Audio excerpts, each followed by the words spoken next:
আওয়াজ করে বলেন আমার নবী এই জলমের মাহফিল দেখার ক্ষমতা আছে না নাই? তুই হাত তুলে বলো আছে না নাই?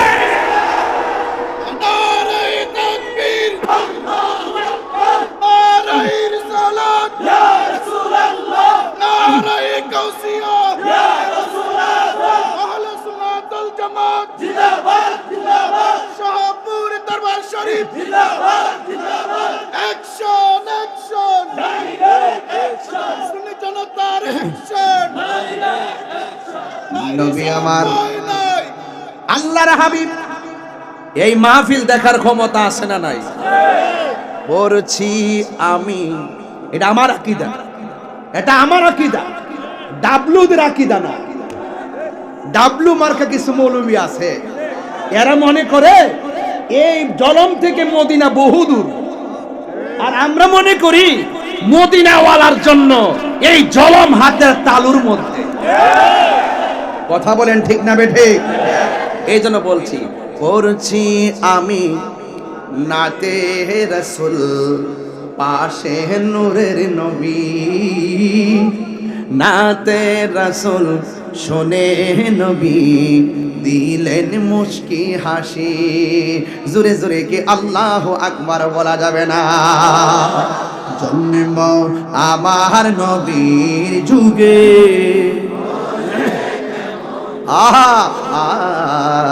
জন্ম আমার নবীর যুগে,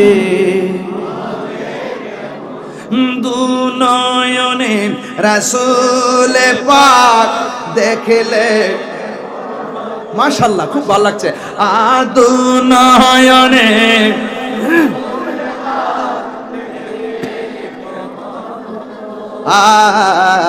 জন্ম আমার নবীর যুগে, একটা জবানও বন্ধ রাখবেন না, মহব্বতে মায়ার সুরে বলুন ইয়া রাসূলুল্লাহ। ও বন্ধুরি, ও জনমের বাবা, কি ভাষায় নবীকে চিনাবো রে বাবা? যার তকদির ভালো বেশি বলা লাগে না, যার তকদির ভালো না সারা জীবন বুঝাইলেও কোনো কাজ হবে না। কথা বলেন ঠিক কিনা? আমি বলছি, রাসূল বলছেন ইন্নাল্লাহা সাওয়ালিয়াল আরদ ফারাআইতু মাশারিকাহা ওয়া মাগারিবাহা। আমার নবী বলেন সারাটা পৃথিবী আমার কাছে মাশরিক থেকে মাগরিব, শিমাল থেকে জুনুব, উপর থেকে নিচ পর্যন্ত আল্লাহ রাব্বুল আলামিন আমার কাছে এমন ছোট করে দিয়েছেন আমি সব হাতের তালুর মধ্যে দেখতে পারি। সুতরাং এই হাদিস দ্বারা প্রমাণ হয়ে যায়। আমার নবী আরেকটা হাদিসের মধ্যে বলছেন ফাওয়াল্লাহি মা ইউখফা আলাইয়া, আল্লাহর কসম করে বলি আল্লাহর জমিনে যা কিছু আছে আমি নবীর কাছে কোনো কিছু গোপন নাই। আরে গোপন থাকবো কেমনে? স্বয়ং আল্লাহই তো নবীর চক্ষু মুবারক থেকে গোপন নাই। আমার নবী আপনার নবী বলেন মান রাআনি আসরিরা কি না না রাআইতু রাব্বি আযজা ওয়া জাল্লা ফি আহসানি সূরাতি। আমার নবী বলেন পৃথিবীর মানুষ আমি আমার রবকে আমার নিজের চক্ষু দিয়া অতীব সুন্দর নমুনায় দেখেছি। শুধুমাত্র দেখি নাই, আমি আল্লাহর এত কাছে গিয়েছি। আমার আল্লাহ আমার কাঁধ মুবারকের মধ্যে হাত দিয়েছেন, হাত মুবারকটা রেখেছেন, আমার কাছে ঠান্ডা ঠান্ডা অনুভব লেগেছে। আমার নবী ডাক দিয়ে সেদিকে যাব না। নবীর শান শুনলে শেষ নাই, শুধু বলতেই মনে চাই, এই জন্য বলার শেষ নাই।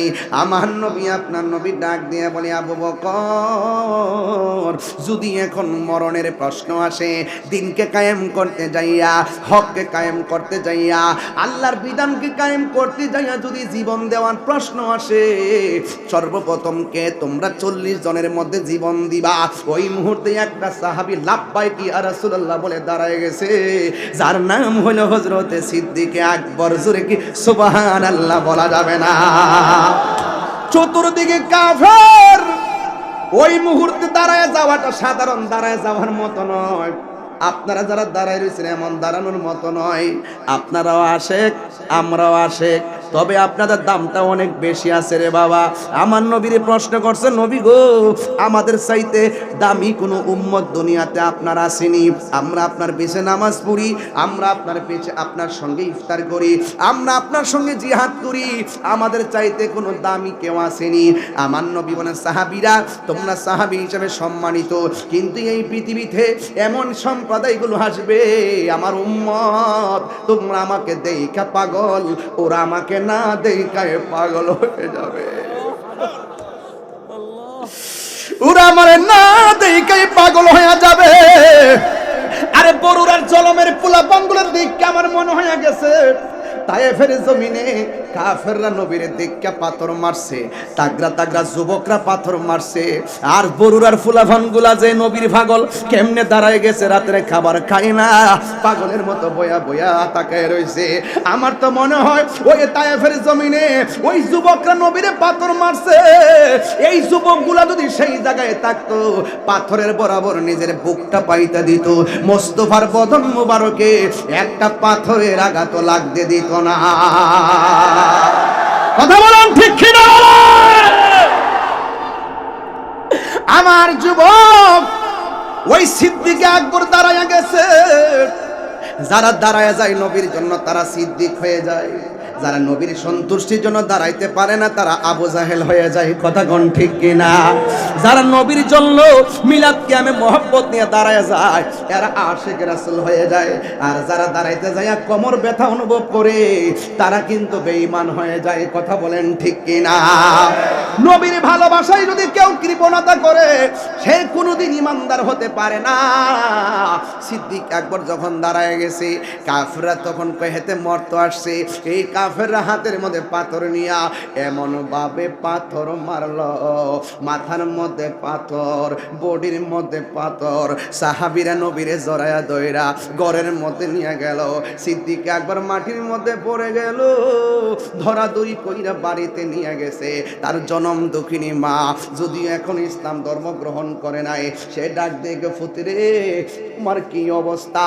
আবু বকর সিদ্দিক রাদিয়াল্লাহু তাআলা আনহু কোনো কথা বলে না, একেবারে বিছানার মধ্যে পড়ে রইছে, মাথাও লড়ে না, চোখও লড়ে না, মাথা থেকে শুধুমাত্র রক্ত আর রক্ত, রক্ত আর রক্ত। মা ডাক দিয়া কই, বাবা ও বাবা তোমার শরীরটা কেমন লাগে? সিদ্দিক আকবর চোখটা মিরমিরে ছায়া কই, আম্মা আমার জিগায়েন না আমি কেমন আছি, আগে আমার কানের কাছে মুখটা লাগায়া কন্যা রাহমাতুল লিল আলামিন কেমন আছে।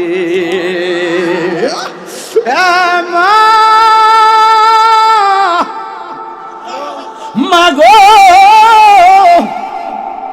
আগে বলুন না আমার নবী কেমন আছে?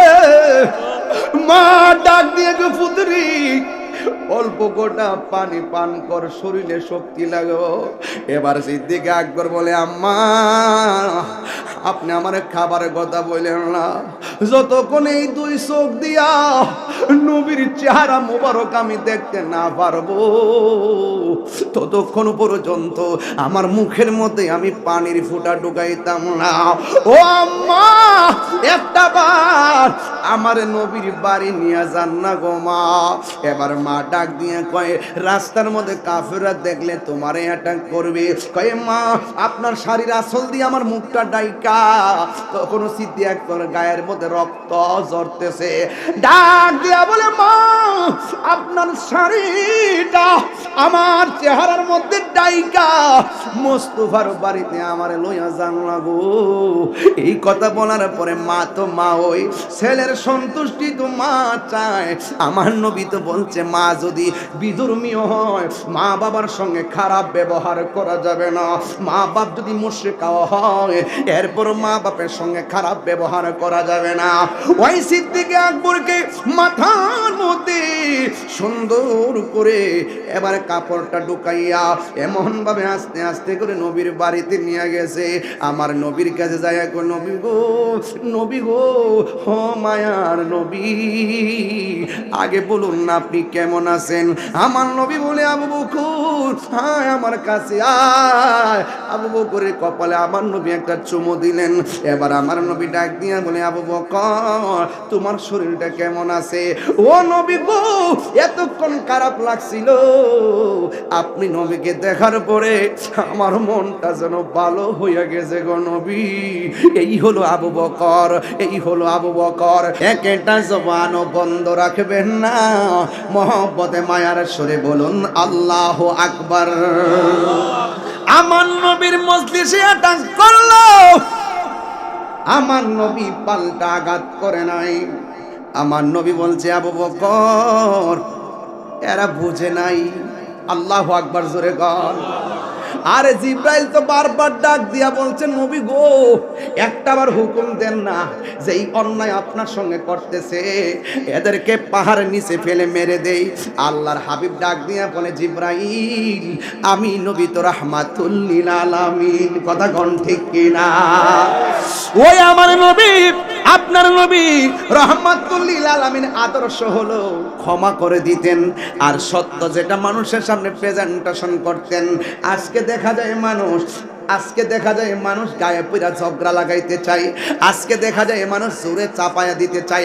আরে বাবা, তোমার যদি মাজার ভালো না লাগে না যাইবা, তোমারে কে অর্ডার দিছে মাজার বাংতা? কথা কোন ঠিক কিনা? তোমার কাম হলো ফতোয়া দিয়া যাও, আমার কামও ফতোয়া দিয়া যায়। তোমার কামও তুমি প্রচার কইরা যাও, আমার কাজও আমি প্রচার কইরা যাও। যার ভালো লাগে গ্রহণ করবে, যার ভালো লাগে না গ্রহণ করবে না। আপনি যদি আঘাত করতে চান, প্রতিঘাত ইনশাআল্লাহ একদিন হবে। কথা বলেন ঠিক কিনা? এই জন্য যুবক, আমার নবীর জীবনে কোনোদিন কাহারও গায়ে পরে যুদ্ধ করে নাই। আমার নবীর মারার জন্য ষড়যন্ত্র করেছে। আল্লাহ বলছে, বন্ধু আর তসবিহ হাতে রাখবেন না, হাতে তলোয়ার নেন। নবীরে মারতে আসছে, আল্লাহ কয় তলোয়ার নেন। আমার নবীর নিজ থেকে কোনোদিন কাহারোর সঙ্গে যুদ্ধ করে নাই। 27টা যুদ্ধ করছে, কাফেররা গায়ে পড়ে নামছে ইসলামের নাম নিশানা মুছে ফেলার জন্য। আজকে বাংলাদেশের কি হইছে? নিজেরাই কামড়া কামড়ি লেগে মানুষ মারে। কথা কোন ঠিক কিনা? কি জানে ধরলো, কি জানে হইলো। ওই দিন দেখলাম 2 গ্রুপে লাগা 6টা নাই। যে মার সন্তান মারা গেছে সে বুঝে সন্তান হারা ব্যথা কত। কথা বলেন ঠিক কিনা? আরে ভাই, নিজেরা কামড়া কামে লাগছেন কিসের জন্য? চেয়ারের জন্য। লাত্তি মারি চেয়ার। সেই ক্ষমতায় আপন ভাইয়ের রক্ত ঝরাতে হয়, সেই ক্ষমতা আমরা চাই না। কথা বলেন ঠিক কিনা? রক্তের রাজনীতি বন্ধ করো। মুখ দেখাইতে পারি না লজ্জায়। সারা বিশ্ব আমাদেরকে কিভাবে তুলে ধরছে। আপন নাই পর নাই, স্বার্থের জন্য মানুষকে বলি করে দেওয়া, মানুষকে মেরে ফেলা। আমরা মুখ দেখাইতে পারি না তোমাদের এই সমস্ত চরিত্রের কারণে। কথা বলেন।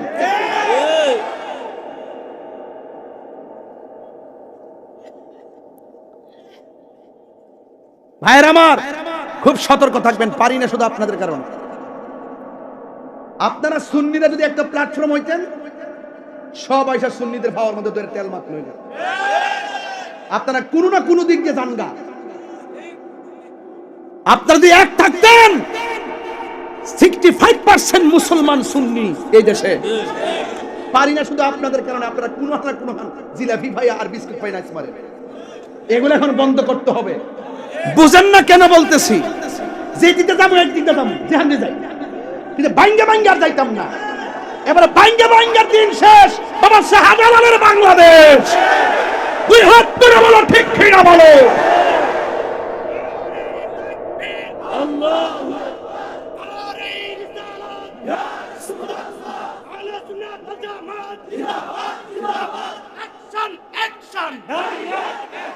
মুনাফিকের বিরুদ্ধে, জঙ্গির বিরুদ্ধে দিয়েছি তো রক্ত, আরো দিব রক্ত।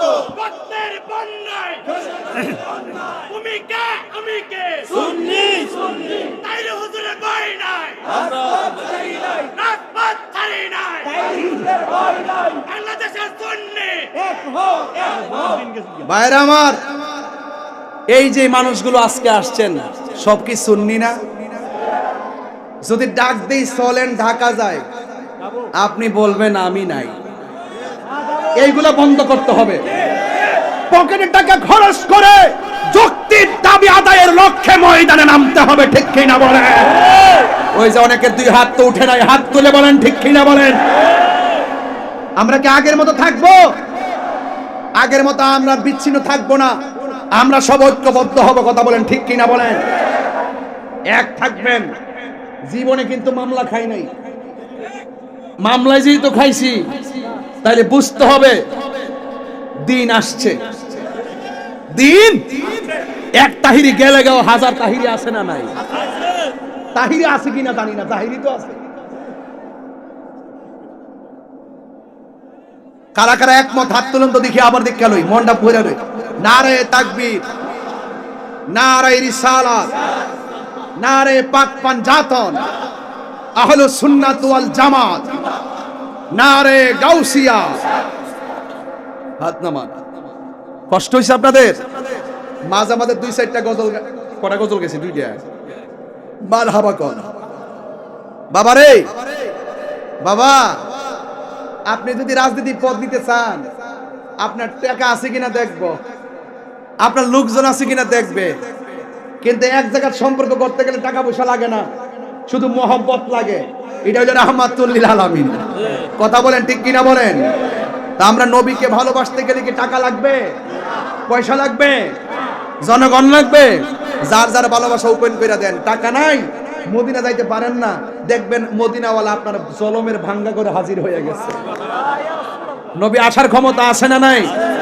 আল্লাহ বলেন বন্ধু, এরা গোপনে একটা মিটিং করছে। কি করছে?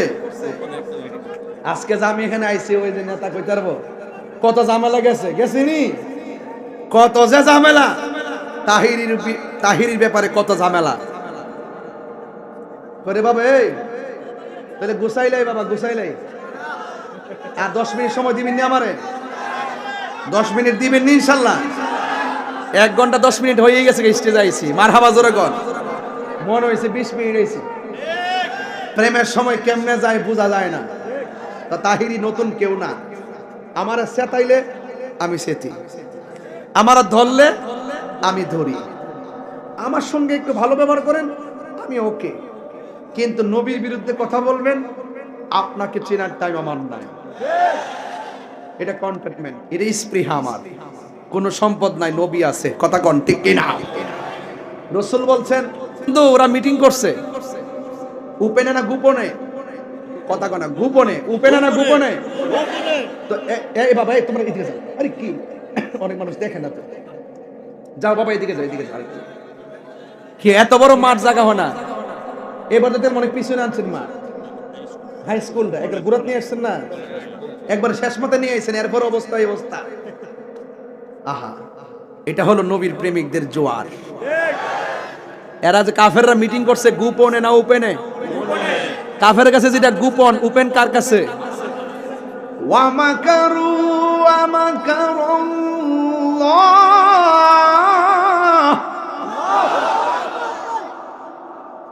তেলাওয়াতটা করব। ওয়াল্লাহু খায়রুল মাকিরিন।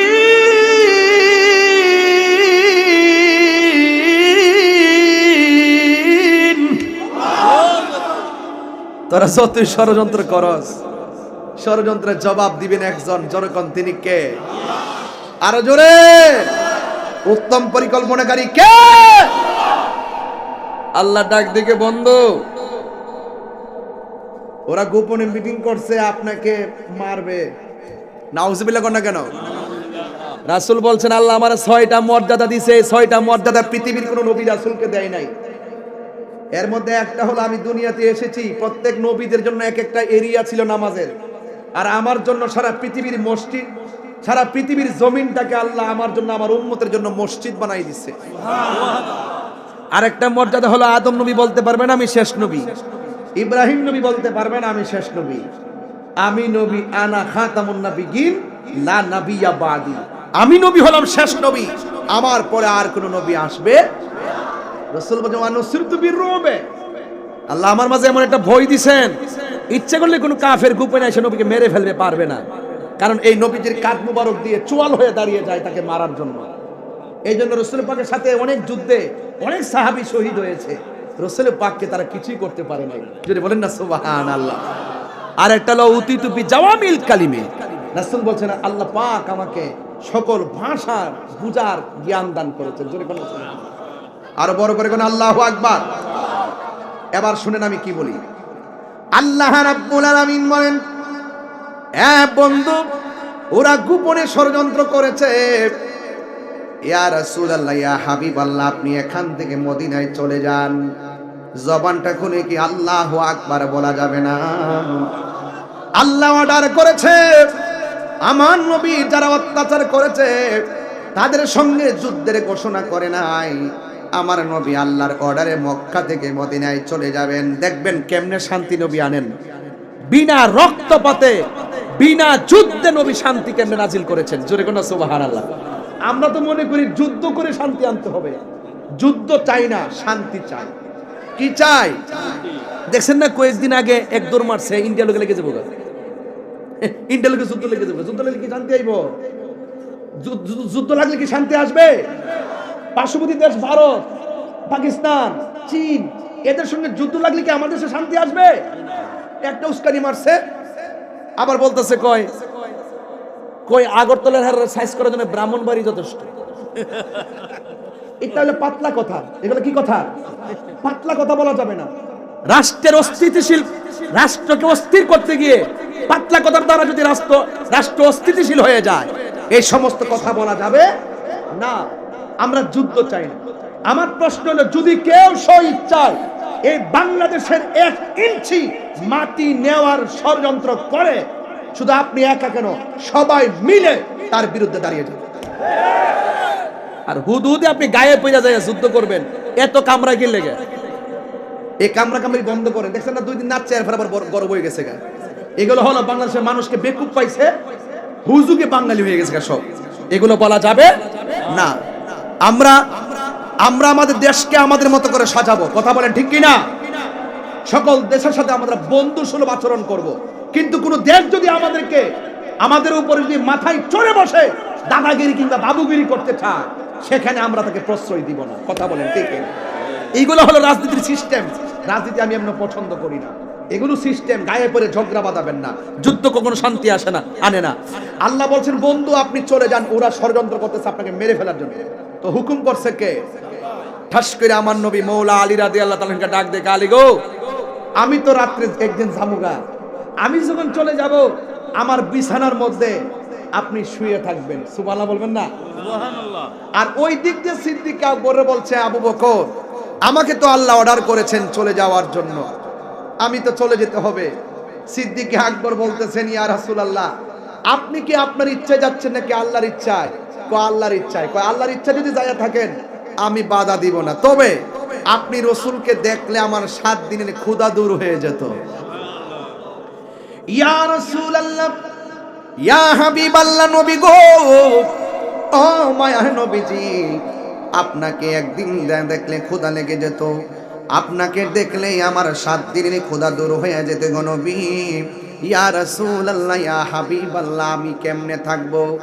আবু বকর সিদ্দিক রাদিয়াল্লাহু তাআলা আনহুর চোখের পানি দেখে আমার নবী ডাক দিয়া বলে, আবু বকর, ও আবু বকর, চিন্তা করো না, আমি নবী যেই দিন যাব তুমি আবু বকরকে সাথে করে নিয়ে যাব। আমার নবীর সঙ্গী হইতে যাইয়া সিদ্দিক আকবর ভালোবাসা দিয়েছেন। আমার নবী সিদ্দিক আকবরকে কোলে নিয়েছেন। একদিন রাতের বেলা আমার নবী ঘর থেকে বের হলেন, আর হযরতে মাওলা আলী রাদিয়াল্লাহু তাআলা আনহু বিছানার মধ্যে সুন্দর করে শুয়ে গেলেন। আল্লাহর হাবিব সাল্লাল্লাহু তাআলা আলাইহি ওয়াসাল্লামের বিছানায় যখন হযরতে আলী রাদিয়াল্লাহু তাআলা আনহু শুয়ে গেলেন, কাফেররা যে ঘরে ঢুকবে সেটা আলী রাদিয়াল্লাহু তাআলা আনহু জানে। কাফেররা যে নবী মনে করে সিদ্দিক আকবরকে মেরে ফেলতে পারে এটাও জানে। হযরতে মাওলা আলী রাদিয়াল্লাহু তাআলা আনহুকে জিজ্ঞাসা করা হয়, আলী গো, আপনি যে নবীর বিছানায় শুয়ে রইলেন, আপনি মুখের মধ্যে অনেকগুলো কাপড় দিয়ে শুয়ে রইলেন, কাফেররা যদি আপনি আলীকে নবী মনে করে মেরে ফেলতো তাইলে আপনি কি করতেন? হযরতে মাওলা আলী রাদিয়াল্লাহু রাদিয়াল্লাহু তাআলা আনহু ডাক দিয়া বলেন, হ্যাঁ নবীর প্রেমিকের দল, তোমরা আমাকে বলতেছো আমাকে নবী মনে করে ওরা যদি মেরে ফেলতো আমি কি করতাম? কিন্তু না না, আমি তো এই কথা একটা বারের জন্য চিন্তা করি নাই। আমার নবী যখন হিজরতের জন্য রওনা দিয়েছে, আমার নবী আমাকে বলেছেন, হে আলী রে, তুমি আমার বিছানায় শুয়ে থাকো, অতি শীঘ্রই তোমার সঙ্গে আমার দেখা হবে সোনার মদিনায়। আর জোরে জোরে কন্যা আল্লাহু আকবার। আমার নবী যখন বলছে আমার সঙ্গে নবীর দেখা হবে মদিনায়, আমি আলীর বিশ্বাস হলো নবীর সঙ্গে মদিনায় দেখা হওয়ার আগে পৃথিবীর কোনো মানুষ আমাকে মারতে পারবে না। এটা হলো সাহাবায়ে কেরামদের বিশ্বাস, কথা বলেন ঠিক কিনা? আর ওই দিক দিয়া আমার নবী রাতের বেলা যেই মাত্র চলে গেছে সিদ্দিক আকবরের বাড়িতে যাইয়া ঘরের মধ্যে যখন টোকা দিয়েছে, এইভাবে আমার নবী টোকা দিলে ফাকরা আল বাব, দরজার মধ্যে যখন টোকা দিলেন, আমার নবী বলছি ইয়া আবু বকর, যেই মাত্র সিদ্দিক আকবরকে ডাক দিয়েছেন, আমার নবীর ডাকটা শুই না সিদ্দিক আকবর ঠাস কইরা দরজাটা খুললা বলে, লাব্বাইক ইয়া রাসূলুল্লাহ, লাব্বাইক ইয়া রাসূলুল্লাহ। আমি বুঝাইতে চাইতেছি নবীরে কেমনে ভালোবাসা লাগে রে বাবা। এবার আমার নবী ডাক দিয়ে কয়, হে আবু বকর, তোমার আমি আজকে বলি নাই যে আমি আসবো, এমন ভাবে দাঁড়ায় রইছো যেন মনে হয় আমি নবী আগেই বলছি আজকে আসবো। হে আবু বকর, এত রাত্র হয়ে গেছে, আমি এত আগে বলেছি আমি একদিন রাতে যাব, আজকে রাতের বেলা যে যাব আমি তো তোমারে কিছু বলি নাই, আমি যে তোমাকে ডাকটা দেওয়ার সাথে সাথে তুমি দাঁড়ায় গেলা। হে আবু বকর, তুমি কি ঘুমাও নাই? সিদ্দিক আকবর ডাক দিয়া বলে, ইয়া এই আল্লাহ আকবার জোরে হবে, সিদ্দিক আকবর ডাক দিয়া বলে, ইয়া রাসূলুল্লাহ, নবী গো,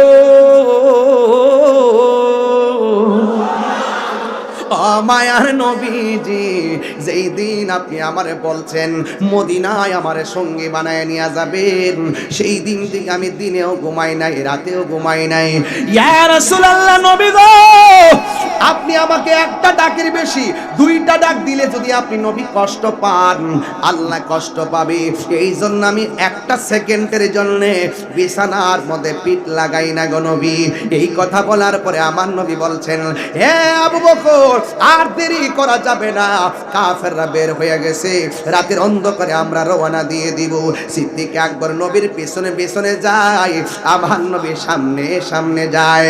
আমার নবী যখন সামনে যায়, ওই মুহূর্তে আমার নবীকে সিদ্দিক আকবর ডাক দিয়ে বলেন, ইয়া রাসূলুল্লাহ, এতক্ষণ আমি আপনার পেছনে গিয়েছি, এখন একটু আপনার সামনে আমি যাব।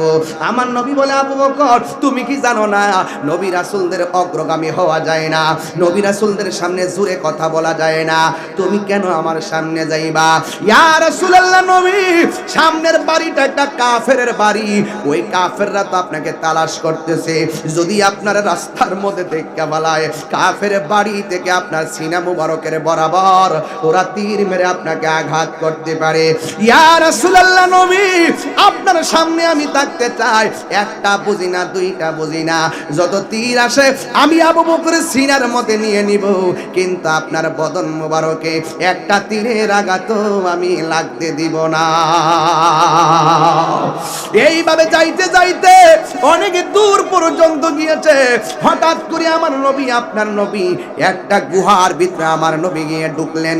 গুহার মধ্যে ঢোকার পরে সিদ্দিক আকবর বলেন, আমি দেখলাম গুহার ভিতরে অনেকগুলা গর্ত দেখা যায়, প্রত্যেকটা গর্তের মুখের মধ্যে একটা করে সাপ দেখা যায়। আমি দেখলাম শুধু গুহার মুখ আছে, পিছন দিক দিয়ে গুহার কোনো রাস্তা নাই, ডানে রাস্তা নাই, বামে রাস্তা নাই, এমন একটা গুহা আল্লাহ আমারে সুযোগ দিয়েছে। ওই গুহাটা দেখার জন্য আমি গিয়েছিলাম রে বাবা। ও বন্ধু রে, ও জনমের বাবা, এই ওয়াজটা কেন করতেছি জানেননি? এই কিশোর বয়সের পোলাপানগুলা ইতিহাস সম্পর্কে জানে না, এদেরকে ইতিহাস জানাইতে হবে, এদেরকে ঘটনা জানাইতে হবে, মুরব্বীরা জানলেও ছোট্ট পোলাপানদেরকে জানাইতে হবে, কারণ এরাই তো আগামী দিনের ভবিষ্যৎ, কথা বলেন ঠিক কিনা? ওই সিদ্দিক আকবর গুহার ভিতরে যখন ঢুকছে আমার নবী আপনার নবী রাহমাতুল লিল আলামিন ডাক দিয়ে বলে আবু বকর আমার একটু ক্লান্তি লেগেছে আমি একটু আরাম করব। সিদ্দিক আকবর নবী পাককে এই হাঁটুর মধ্যে এই উরু মুবারকের ভিতরে আমার নবীরে বালিশ বানায়া দিছে। জোরে জোরে কি আল্লাহু আকবার বলা যাবে না?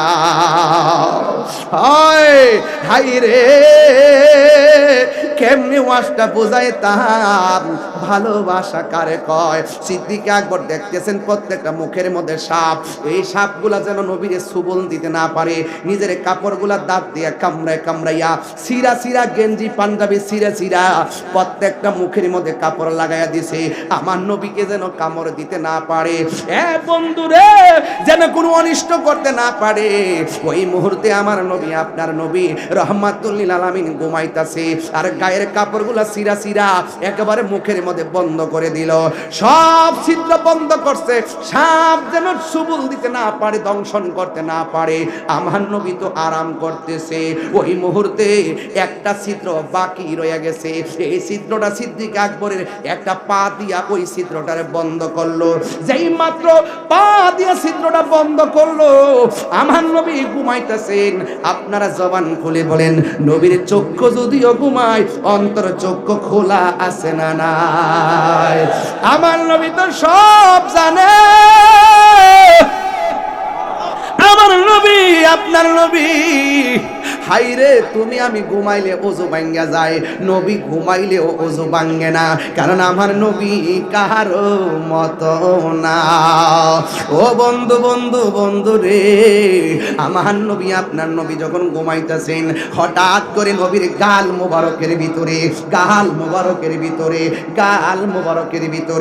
আবু বকর সিদ্দিক রাদিয়াল্লাহু তাআলা আনহুর চক্ষু মোবারকের একটা ফুটা পড়ছে। আমার নবী আপনার নবী তখন ঘুমটা ভেঙে গিয়ে ডাক দিয়ে ইয়া আবু বকর তোমার চেহারাটা কালো কেন দেখা যায়, তোমার চেহারাটা মলিন মলিন কেন দেখা যায়? সিদ্দিক আকবর বলে নবী গো মায়ার নবীজি আপনি ঘুমিয়েছিলেন, এই দিক দিয়া একটা ছিদ্র ছিল, এই ছিদ্রটার আমি পা দিয়া বন্ধ করলাম, ওই জায়গার মধ্যে একটা সাপ ছিল, এই সাপটা আমার পায়ের মধ্যে সুবল দিছে, এই ব্যথাটা পা থেকে হাঁটু থেকে কোমর থেকে অল বডি পর্যন্ত সাপের ব্যথা ছায়া গেছে। এই ব্যথা তীব্র হয়ে যাওয়ার পর আমার চেহারাটা কালো হয়ে গেছে। ইয়া রাসূলুল্লাহ অন্য কিছু না। আমার নবী ডাক দিয়ে কি আবু বকর এত ব্যথা তুমি সহ্য করলা, আমার কেন ডাক দিলে না গো? ইয়া রাসূলুল্লাহ আমার ব্যথার চাইতে আমার কাছে আপনার আরামটা বেশি মূল্যবান। এবার আমার নবী বলে ও আবু বকর কোন জায়গায় তোমার দংশন করছে? এবার সিদ্দিক আকবর পাটা দেখাইলো, পাটা দেখানোর পর আমার নবী আপনার নবী রাহমাতুল লিল আলামিন এই নিজের থুতু মুবারকটারে আরে কেন তাহিরি নবী নবী করে, দুলাল প্রধান কেন নবী নবী করে, আর আমার শাল মজুর কেন নবী নবী করে, শাহপুরের দরবারে পিসাব কেন নবী নবী করে, আরে তোমরা আমার নবীরে আমরার মতো লইয়া নাচতেছ। নবীর থুতু মুবারক তো আমাদের মতো না, নবীর খাম মুবারক আমাদের মতো না, নবীর ছায়া মুবারক নবী পাকের প্রস্রাব মুবারক আমাদের মতো না। ও যুবক আমার নবী হলো বেনজির বেমিসাল, সৃষ্টি জগতে কাহার সঙ্গে নবীর কোনো তুলনা। আমার নবী এইভাবে তুতু মুবারক লাগায়া দেওয়ার পরে সিদ্দিক আকবরকে ডাক দিয়ে বলে আবু বকর ব্যথা আসেনি গো? সিদ্দিক আকবর বলে ইয়া রাসূলুল্লাহ আল্লাহর কসম করে বলি আপনি যখন তুতু মুবারকটা লাগাইছেন আমার ব্যথা সেকেন্ডের ভিতরে দূর হয়ে গেছে। এই মুহূর্তে আমার নবীরে ডাক দিয়ে ইয়া রাসূলুল্লাহ একটা গুহা একটা মাত্র রাস্তা, ওই দিক দিয়ে তাকায় দেখেন না কাফেররা আমরার দিকে আসতেছে। আল্লাহু আকবার কোনা কি লাগে রে? আবু বকরকে সাপে কাইটা ধ্বংস করিল, আঙ্গু নবীর থুতু লাইগা বালা হই গেল। মদিনা ওয়ালার দেশত হলি জাগানো মদিনায় রাখি আই তো সাই। আল্লাহু আকবার কোনে গেলেন? সেদিকে যাব না রে বাবা। বিজ্ঞানীদের বিজ্ঞানী আঙ্গ নবীজি, সুবহানাল্লাহ কোনে গেলে রে? আরে বিজ্ঞানীদের বিজ্ঞানী আঙ্গ নবীজি, এমন একজন নূরের নবী টু ভাই ভাই বানি। বিজ্ঞানীদের বিজ্ঞানী আঙ্গ নবীজি, বিজ্ঞানীরা রকেট চড়ে চাঁদের দেশে যায়, আঙ্গ নবী রকেট ছাড়া মেরাজ শরীফ যায়।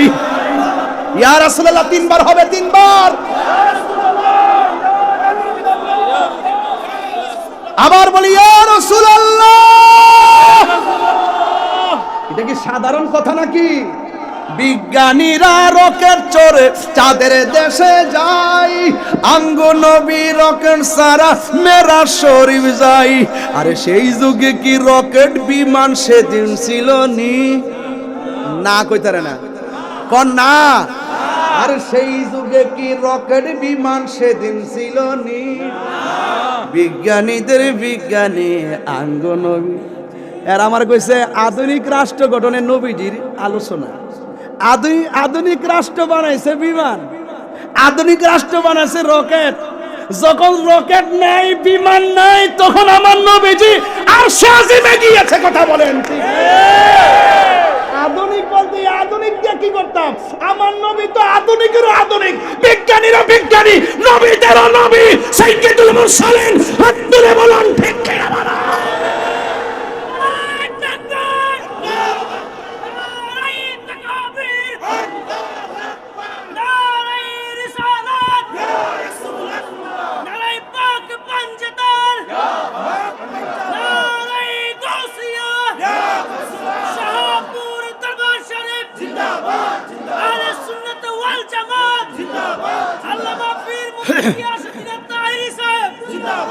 মারহাবা কর না, মারহাবা।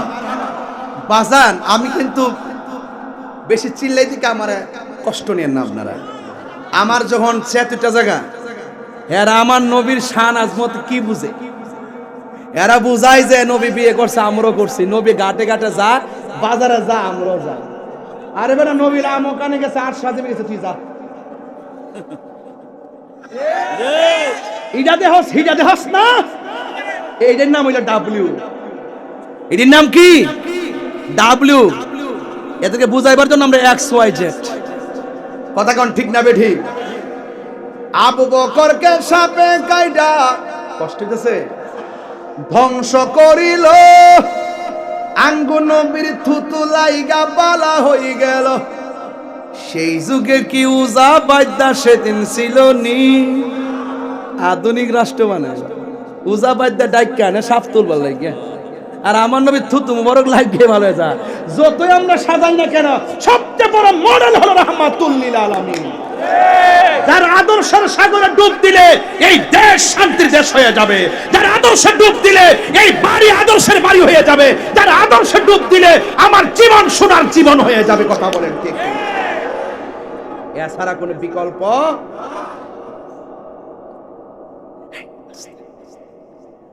আবু বকর কিসে? কি ইয়া রাসূলুল্লাহ, ওরা তো আসতেছে। ওরা রাস্তা কটা? কথা কোন? পিছনে রাস্তা, ডানে, বামে, নিচে, উপরে, সামনে কয়টা? রাসূল বলছেন ইয়া আবু বকর লা তাহজান ইন্নাল্লাহা মা'ানা। সুবহানাল্লাহ। আবু বকরের খুশি কি? এমন খুশি, যাক ইয়া রাসূলুল্লাহ আলহামদুলিল্লাহ। কেন খুশি? রাসূল বলে নাই যে ইন্নাল্লাহা মাই, আমার সাথে আল্লাহ আছে, তোমার মরণ হইব। যখন কইছে ইন্নাল্লাহা মা'ানা, আমাদের সাথে আল্লাহ আছে, তো সিদ্দিক আকবর বুঝা বলেছে আমি আবু বকর নবীর সঙ্গে নিরাপদ। আর বড় করে বলে না সুবহানাল্লাহ। এগুলো তাফসীর করে ভালো করে গাটলে বোঝা যায় আর কি। আবু বকর চিন্তা করো না, ঠিকই কাফেররা আসছে নবীরে। ওই আসলে এখানে আসলো নইলে এখানে আসার একটা কারণ আছে। নবী যে রাস্তা দিয়ে হাঁটতেছে, ওই পাথর মুবারক, পাথরে যে কদম মুবারক গুলো দিছে না, এই পাথরগুলো তুলার মতো নরম হয়ে স্যান্ডেলের মতো দাগ পড়ে গেছে। যেই মাত্র গুহার কাছে আসছে, একটা কয় এটার ভিতরে নিশ্চিত নবী আছে, আর একটা তুই কি পাগল হইছ, এটার ভিতরে নবী থাকলে সামনে দিয়ে মাকড়সা ফিরে রয়েছে দেয় না, মনে অনেক দিন ধরে এটার ভিতরে মানুষ ঢুকে না। সুবহানাল্লাহ কইতেন না? আরো বড় করে না সুবহানাল্লাহ কোন না কেন? রক্ষা করার মালিক কে? আরো বড় করে কে? সিদ্দিক আকবর বলেন, দেখলাম গুহায় ঢোকার পরে পিছন দিক দিয়ে রাস্তা নাই, একটু পরে তাকায় দেখি আমার আল্লাহ বিশাল বড় রাস্তা কইরা দিছে। দয়ার মালিক কে? আর দয়ার মালিক কে? আল্লাহর হাবিব চলে যাবে মদিনায়, এই দিক দিয়ে রে বাবা এত সুন্দর আয়োজন, রাসূল রে মদিনাবাসীরা দেখার জন্য পাগল হয়ে গেছে। আজকে দেখেন না বহুত লোক পিছে দাঁড়ায় রয়েছে। যদি আপনি যদি কোন যে বাবার এক প্যাকেট বিস্কিট দিম তুই 2 ঘন্টা দাঁড়াইতে আসতো এই মাঠের মধ্যে রাত্রেবেলা, কেউ দাঁড়াইব নি? কবে পাগল ভাইছে আমি হারাই তো মেহানো ফাও বুবল টুবল ছাড়া এটাই শিখছো। তো এটা কি প্রেমের কারণে না? রাসূল পাক মদিনায় যাচ্ছে, সব নারী পুরুষ বাচ্চা কাচ্চা সব পাগল। মক্কার মানুষ কয় যান গায়, মদিনা মানুষ কয় আসেন। সুবহানাল্লাহ বলবেন না?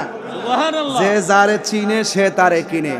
তো যাওয়ার পরে ছোট ছোট বাচ্চারা মুরব্বীরা সামনে গেছে, যাওয়ার পরে পিছনে যাও, মুরব্বীরা সামনে যায়, আবার পোলাপানে উঠছে পাহাড়ের উপরে, কিছু কিছু গাছের উপরে উঠছে, খেজুর গাছে। এই তোমরা কি পাইছো? হ্যাঁ, মুরব্বীদের মাথার উপরে উঠো। ফরক নবীরে দেখতাম উঠছে, আর দলিল চলবো। এই ছেলে রে তুমি তো ওটা তো আরে কি আশ্চর্য, দেখেন ছোট্ট মানুষ, ওই যে মুরব্বীর পিছনে বসেছে ও সামনে এসে বসছে, ওই যে দেখেন ওই যে মুরব্বী উনি নিচে বসেছে, আমি সেটা বসেছি। এটা বেয়াদবি না? এটা মুরব্বী নিচে বইতে, আমি সেটা বইতে না। প্রেমের বাজারে সিনিয়র আর জুনিয়র নাই। যদি সিনিয়র জুনিয়র থাকতো আমার কান্ডা তৈরি নিয়ে হুয়ানো বই লইলে বলে রে বাবা ওয়াজ করলে মারো ভারে ওয়াজ করো, এই মুরব্বীরা সামনে এনে পাওয়া যেত না। এই জন্য নবীরে দেখার সামনে, নবীর আদর্শের বয়ানের সামনে সিনিয়র জুনিয়র নাই, সব হলো প্রেমের হিসাব। হুজুর জান্নাতের মধ্যে কি 90 বছরের বুড়া বেড়া যাইব? হুজুর সত্যি করে জান্নাতে হুজুর যাইব? দেন হুজুর কি করেন 90 আপনি চেতেন না বা বুড়া বেড়া বেশ চাইতো না। হাদিস শরীফের মধ্যে পড়ছি 33 বছরের জোয়ান বানায়া ক্লিন শিপ করায়া হাতের মধ্যে আবার 70 জন ধরাই দিব। দেখছেন ওহন কি মুস্কি হাসিটা দিছে, বুঝা ফলাইছে খেলা হইব জান্নাতের ভিতরে। কথা কোন ঠিক কিনা? আরে হাত ধরে বলেন ঠিক কিনা বলো। তবে প্রেমিকের মতো প্রেমিক হতে হবে, ওই বাচ্চাদের মতো। দমক দেন কি লাগে? হ্যাঁ, আপনারা আগে নবীরে দিব আমরা, বাস পুলাফান উপরে নিচে নবীরে দেখার জন্য পুরা বেকার। একটা গরিব সাহাবী কয়, আহারে এত লোক ধনাঢ্য ব্যক্তি, আউস খাজরাজের প্রতিযোগিতা চলতেছে, নবীরে কার বাড়িতে নিব, কার বাড়িতে রাখবো? একটা লোকের ঘরে খাওয়ান টাউন নাই, উনি চুপচাপ বয়ে রয়েছে, কিছু কয়টাও না। এবার রসুলকে ধরছে, নবী গো আপনি আমাদের বাড়িতে থাকবেন, আরেকদিনকে আমার বাড়িতে আসবেন। রসুল বলতেছেন, রসুল তো গায়েবের খবর দেনেওয়ালা। কথা কন ঠিক কিনা? রসুল ডাক দেখে, আমি প্রেমিক হলো সবাই জামু কার ঘরে, তবে একটা কথা শোনো, আমার উটটা যার ঘরে যায় আমি তার ঘরে যাবো। ওই গেছে কার ঘরে? ওই আবহাওয়া আনসারি। ওই কার ঘর? যে যিনি আবেদন করে নাই, যার ঘরের মধ্যে কিছু নাই। প্রেমিকের খবর নবীর কাছে আসে না নাই? ওরা গান বানাইছে, তলা আল বাদরু আলাইনা, আমাদের মাঝে যিনি এসেছেন এমন একটা চাঁদ উদয় হয়েছেন যিনি পূর্ণিমার চাঁদ। চাঁদের তো 3টা আরবি, একটা হলো কমারুন, আর একটা বাদরুন, আর একটা হেলালুন।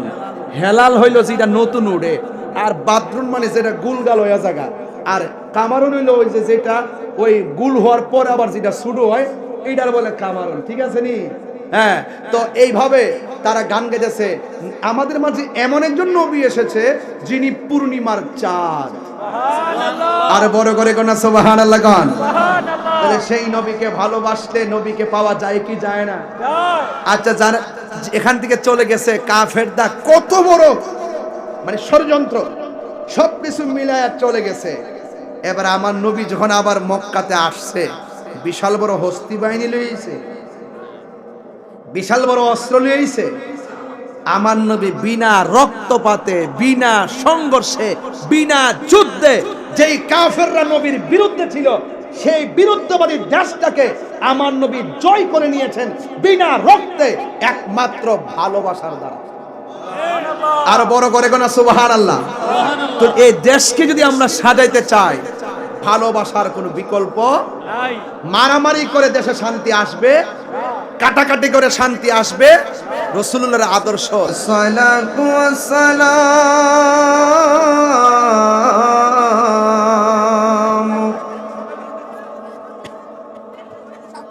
আলাইকা ইয়া শাফিউল মুযনিবিন। আসসালাতু ওয়াসসালামু আলাইকা ইয়া রাহমাতাল লিল আলামিন।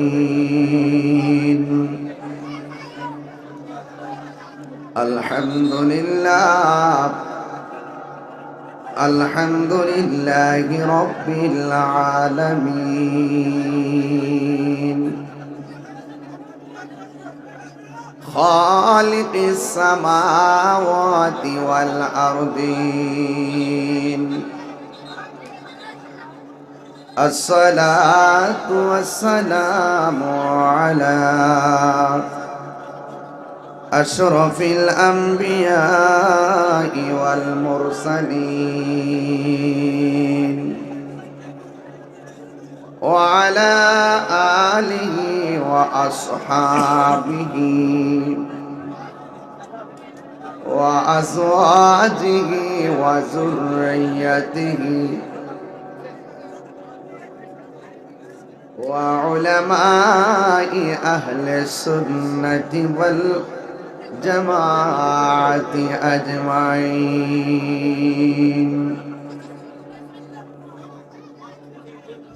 الذي أرسله بالحق بشيرا ونذيرا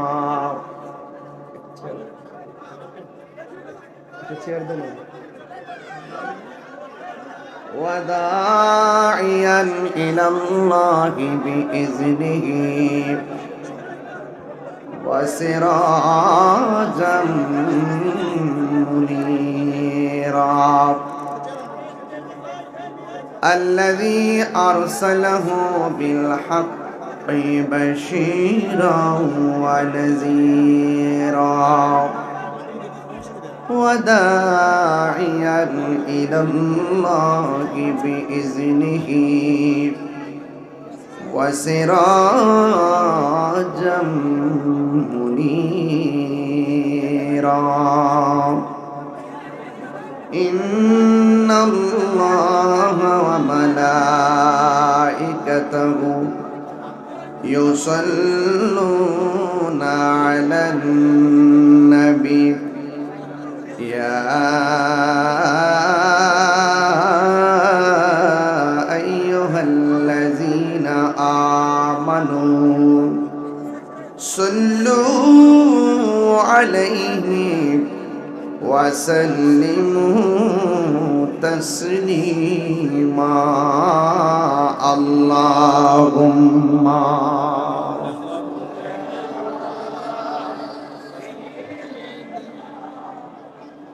مولانا محمد وعلى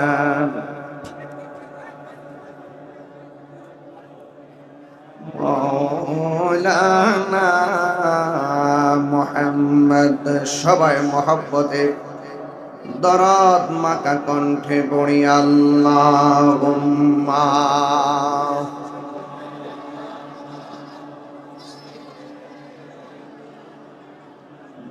مولانا محمد وعلى آل سيدنا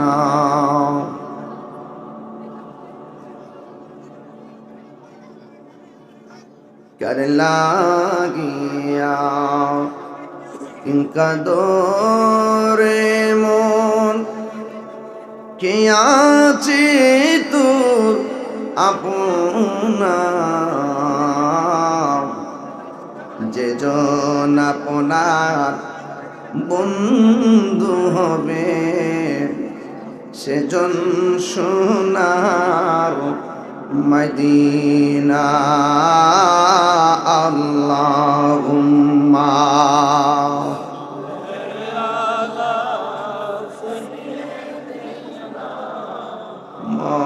মৌলানা মুহাম্মদ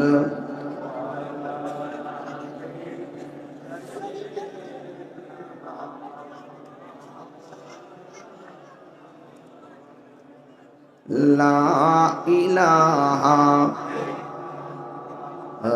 লা ইলাহা লা ইলাহা লা ইলাহা লা ইলাহা হাসবি রব্বি জাল্লাল্লাহ মা ফি কলবি গয়রুল্লাহ সুবহানাল্লাহ পূর্ণ নূর মুহাম্মদ সাল্লাল্লাহু লা ইলাহা লা ইলাহা লা ইলাহা আনতাল হাদি আনতাল হক লাইসাল হাদি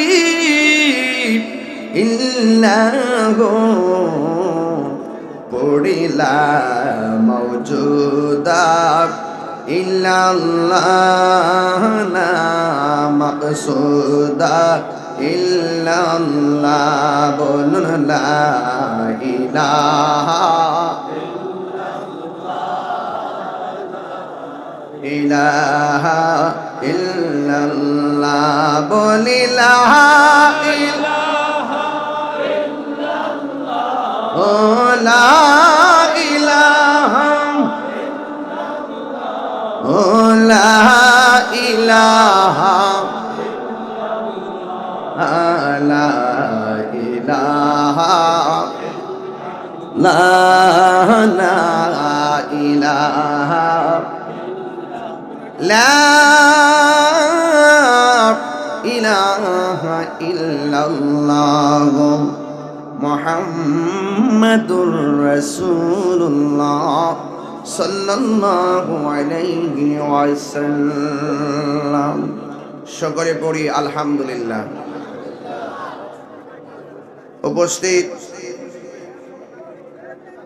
বড়রা কুমিল্লা জেলার অন্তর্গত বড়রা উপজেলাধীন জলম ঈদগাহ ও কলেজ ময়দানে 3 দিন ব্যাপী 40তম বাৎসরিক নুরানি জলসার আজ দ্বিতীয় দিন।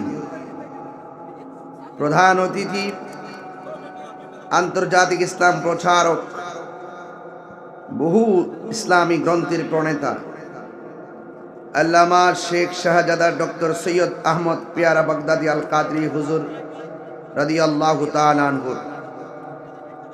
একমাত্র খেলাফত প্রাপ্ত আলে রাসূল সাল্লাল্লাহু আলাইহি সাল্লাম আওলাদে গাউসে পাক রাদিয়াল্লাহু তাআলা আনহু, আধ্যাত্মিক সাধক আলহাজ শাহ সুফি শেখ শাহজাদা সৈয়দ গোলাম মোহাম্মদ আব্দুল কাদের কাউকাব হুজুর মাদ্দাজিল্লাহুল আলী, সাজ্জাদা নশীন শাহপুর দরবার শরীফ, বিশেষ অতিথি শাহজাদা সৈয়দ গোলাম মোহাম্মদ তাহমিদ আব্দুল্লাহ আল কাদরি মাদ্দাজিল্লাহুল আলী, শাহজাদা সৈয়দ গোলাম মোহাম্মদ আয়াদ ইদাল্লাহ আল কাদরি মাদ্দাজিল্লাহুল আলী। আজকের এই প্রোগ্রামে সম্মানিত উস্তাজুল উলামা, বরুড়া সুন্নিয়া কামিল মাদ্রাসার সম্মানিত অধ্যক্ষ আল্লামা মুফতি মোহাম্মদ আলী আকবর ফারুকি আল কাদরি শাহপুরী হুজুর মাদ্দাজিল্লাহুল আলী, আজকের মাহফিলে আমার পরপরই সানায়ে মুস্তাফা সাল্লাল্লাহু আলাইহি সাল্লাম, আজমতে মুস্তাফা সাল্লাল্লাহু আলাইহি সাল্লাম, নাতে মুস্তাফা সাল্লাল্লাহু আলাইহি সাল্লাম পরিবেশন করবেন। অত্যন্ত জনপ্রিয়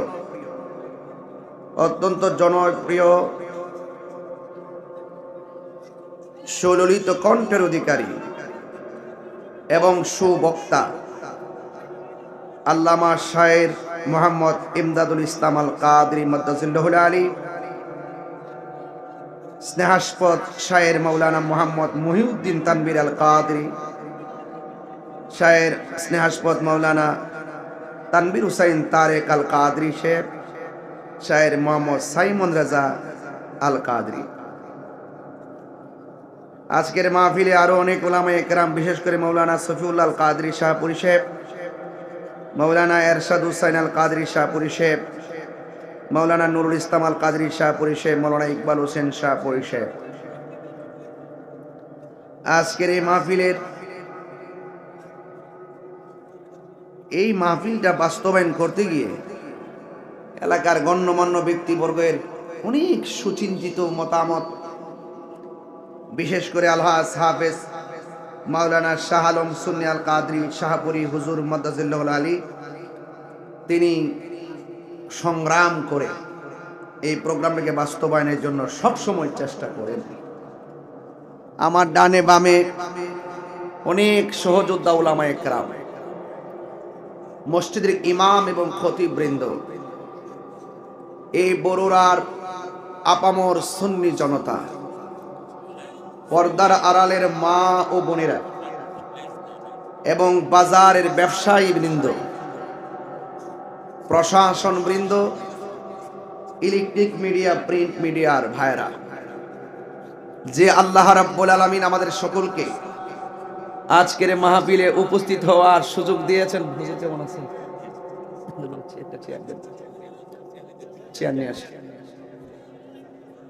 যে আল্লাহ রাব্বুল আলামিন আমাদের সকলকে আজকের মাহফিলে আসার বসার সুযোগ দিয়েছেন, শুকরিয়াতান সকলে পড়ুন আলহামদুলিল্লাহ।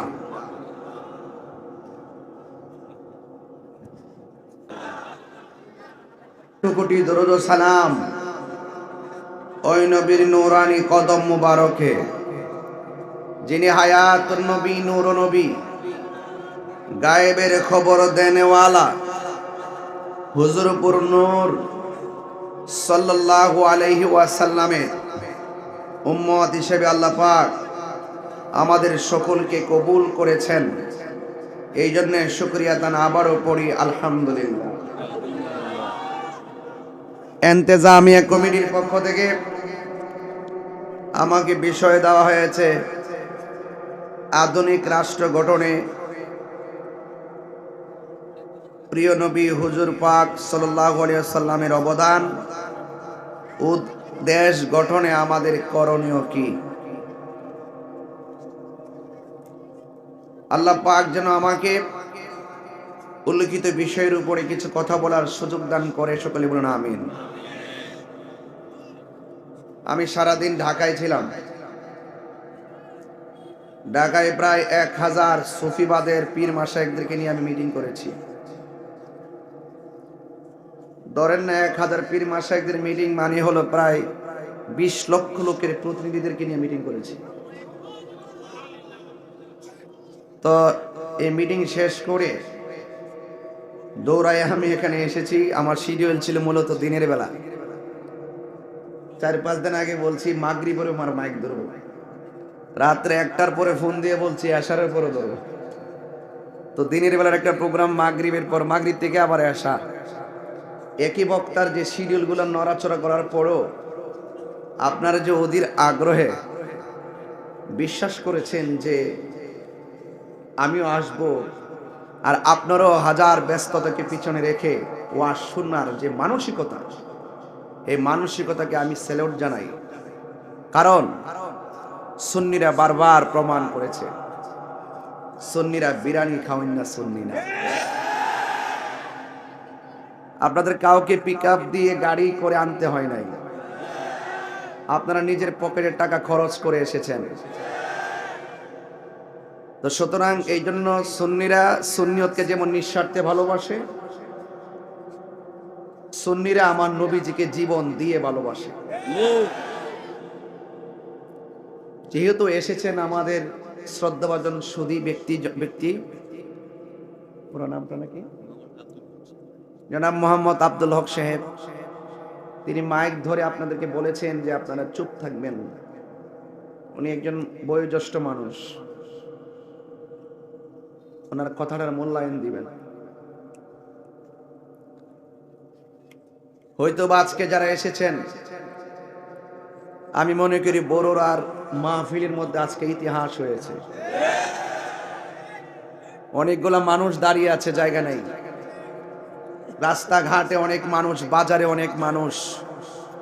এই আকর্ষণ তাহিরিকে দেখার জন্য নয়, এটা মদিনাওয়ালার প্রেমের আকর্ষণ। সুন্নিরা লাল চক্ষুকে ভয় পায় না, সুন্নিদের চোখের মধ্যে আছে মদিনাওয়ালার প্রেমের সবুজ গম্বুজের দৃশ্য। এই জন্য আহলুস সুন্নাতুল জামাতের জন্য পাগল বিশ্ব, ঠিক কিনা বলেন? এই বিশ্ববাসীদেরকে আজকের জলমের দৃশ্য দেখানোর জন্য এই মিডিয়াগুলো দরকার আছে, মিডিয়াগুলো দরকার আছে। এই জন্য আপনারা একটু ফাঁকে ফাঁকে আমাকে দেখেন, যেহেতু আমি নতুন কেউ না, বড়ুরাতে আসি প্রায় 12 বছর ধরে, অনেক বছর ধরে আসি। এরপরও ক্রাইসিস আর ক্লান্তি লগ্নে আপনারা জানেন যে অনেক ধরনের ষড়যন্ত্র আমাদের আহলে সুন্নাত ওয়াল জামাতের বিরুদ্ধে চলছে। আমরা কোনো দলের দালালি করি না, আমরা মদিনাওয়ালার প্রেমের দালালি করি। যখন কেউ নবীকে ভালোবাসে, তার পায়ের স্যান্ডেলগুলো জিহ্বা দিয়ে পরিষ্কার করে দেয়। যখন কেউ নবীকে ভালোবাসে, তখন আমরা তার পায়ের মধ্যে ঠোঁট লাগায় কদম বসি করি। যখন দেখি কেউ আমার নবীকে ভালোবাসে না, আমরা তার ছায়ার মতো পা দেই না। এটাই হলো আমাদের বড় রাজনীতি। আমরা জানি দুনিয়া के लिए आखिरात बर्बाद ना करो, दुनिया করে আখিরাতকে বরবাদ করা যাবে না। किसी इंसान को खुश करने के लिए अल्लाह को नाराज ना करो, দুনিয়ার কোন মানুষকে খুশি করতে গিয়ে আল্লাহকে বেজার করা যাবে না। আল্লাহ যখন রাজি হয়ে যাবে, সারা পৃথিবী আপনার হয়ে যাবে। এই দুনিয়ার পথ তুচ্ছ, এই দুনিয়ার ব্যাংক তুচ্ছ, এই দুনিয়ার টাকা পয়সা তুচ্ছ। সবচেয়ে বড় শ্রেষ্ঠ হলো যার অন্তরে মদিনাওয়ালার প্রেমের খনি আছে। কথা বলেন ঠিক কিনা? আল্লাহর হাবিব সাল্লাল্লাহু আলাইহি ওয়াসাল্লাম রাষ্ট্র গঠনে আল্লাহর হাবিব সাল্লাল্লাহু আলাইহি সাল্লামের অবদান অত্যন্ত গুরুত্বপূর্ণ বিষয়। জানার নাম ঈমান নয়, মানার নাম ঈমান, ঠিক না? আল্লাহর হাবিব সাল্লাল্লাহু আলাইহি ওয়াসাল্লাম ধরাধামে এসে মানুষদেরকে অন্ধকার থেকে আলোর পথ দেখিয়েছেন, ঠিক কিনা বলেন? আমার সামনে একটি কোরআন শরীফ আছে, আমার সামনে একটি কোরআন শরীফ আছে। এই কোরআনটা নাজিল হয়েছে আমার নবীজির উপরে। কত বছরে? সুদীর্ঘ 23 বছরে। এও আবার একসাথে নাজিল হয় নাই, অবস্থার আলোকে প্রয়োজন বেদে নাজিল হয়েছে, যখন যেটা প্রয়োজন, ঠিক কিনা বলেন? এই কোরআনুল কারীমের মধ্যে আল্লাহ রাব্বুল আলামিন বলেছেন, লাকাদ কানা লাকুম ফি রাসূলিল্লাহি উসওয়াতুন হাসানা। আপনি যদি ঘরকে সুন্দর করতে চান, রাষ্ট্র বাদ দেন না। যদি আপনি মনে করেন আমার ঘরটাই রাষ্ট্র, এই ঘরটাকে যদি রাষ্ট্র মনে করে, ঘরটা পরিচালনা করে, প্রত্যেকটা নাগরিক যদি তার ঘরটাকে রাসূলুল্লাহর আদর্শ দিয়ে শাসন করতে পারে, সারা বাংলাদেশ শাসন হয়ে যাবে। তবে easy to say but difficult to do, বলা সহজ, করা অনেক কঠিন। আজকে মুখে মুখে অনেকে বলে আমি ধোয়াই তুলসী পাতা, কথা কোন ঠিক কিনা? কিন্তু দেখা যায় হাকিকতে ভিতরের মধ্যে অনেক জনের নিফাক বিল এতকাদ, মুনাফিকি লুকায়িত। আল্লাহর হাবিব সাল্লাল্লাহু আলাইহি সাল্লামের মাঝেই রয়েছে আমাদের জন্য উত্তম আদর্শ, কারণ আল্লাহর হাবিব হলো আমাদের জন্য মডেল। নামাজ পড়বেন, কোরআন শরীফে খুঁজে কোথাও পাবেন না যে তুমি এমন ভাবে রুকু করো, এমন ভাবে সিজদা করো, এমন ভাবে সালাম ফিরে, এমন ভাবে নিয়ত বাঁধো। রাসূল বলছেন সল্লু কামা রাআইতুমুনি উসাল্লি, তুমি এমন ভাবে নামাজ পড়ো যেমন ভাবে আমি নবী নামাজ পড়ি। এই জন্য বলছি রাসূল হলো আমাদের জন্য মডেল, আর নবী পাকের মাঝে রয়েছে আমাদের জন্য চলার পথে উত্তম আদর্শ। এই জন্য আমার যুবক ভাইয়েরা, আল্লাহ মানা নবী মানা নয়, নবী মানলেই আল্লাহ মানা হয়। কথা কি পরিষ্কার? ওয়াজ বাড়িতে নিয়ে যাবেন, কারণ আমার দেশকে সাজাতে হবে, আমাদের ব্যক্তি জীবনে সেই ওয়াজের প্রতিফলন ঘটাতে হবে, কারণ দেশকে ভালোবাসা ঈমানের অঙ্গ। ঠিক কিনা বলেন?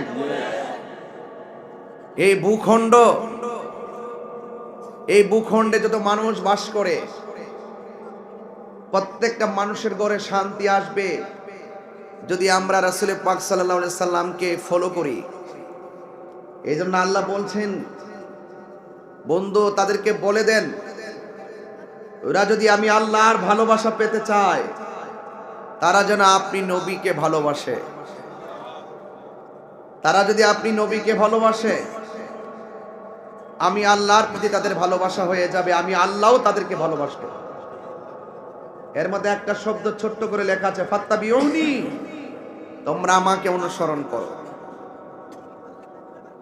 যদি নবীকে অনুসরণ করি আল্লাহ খুশি হবেন।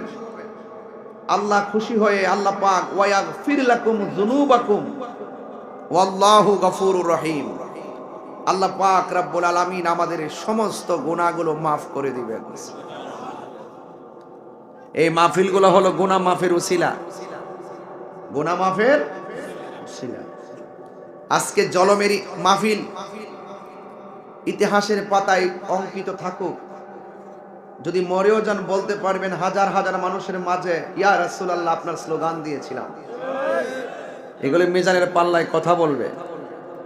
আল্লাহ বলছেন ইয়া আইয়ুহাল্লাযিনা আমানু আমিনু বিল্লাহি ওয়া রাসূলিহি, আল্লাহ বলছেন হ্যাঁ ঈমানদারগণ, তোমরা আমি আল্লাহর উপর ঈমান আনো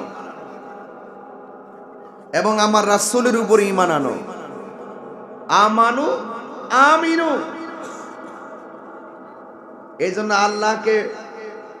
আল্লাহ একজন বিশ্বাস করতে হবে, রাসূলের পাককে জানের চাইতে বেশি ভালোবাসতে হবে। আপনি যখন সত্যের পথে থাকবেন, আল হাক্কু মুররুন, সত্য তিক্ত। আপনি যখন সত্যের পথে থাকবেন আপনার শত বাধা আসবে, দিন শেষে আধার কেটে যাবে, আলো আসবেই। এই জন্য যুবক ভাইরা আমার,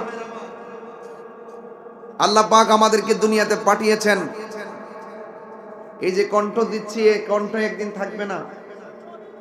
বহুত আলেমদের ওয়াজ মাটিতে বসে বসে শুনছি, কামেল পাশ কইরও মাটিতে বসে ওয়াজ শুনছি, যদিও ওয়াজ করতাম।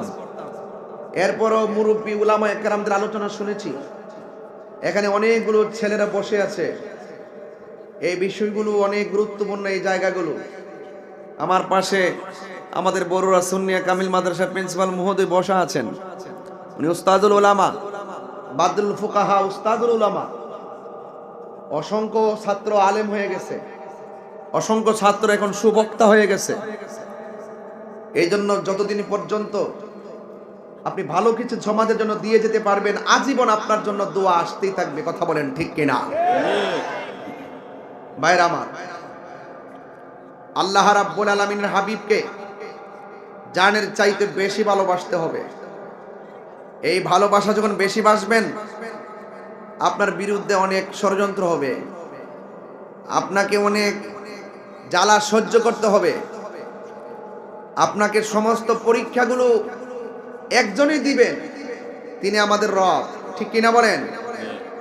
এই সকল পরীক্ষার মধ্যে যদি আমরা ধৈর্য ধারণ করে থাকতে পারি, তাহলে ইনশাআল্লাহ বিজয় আমাদের আসবে। তবে শর্ত আছে একটা, ইমানদার হতে হবে। ওয়ালা তাহিনু ওয়ালা তাহসানু ওয়া আনতুমুল আ'লাউনা ইন কুনতুম মুমিনিন।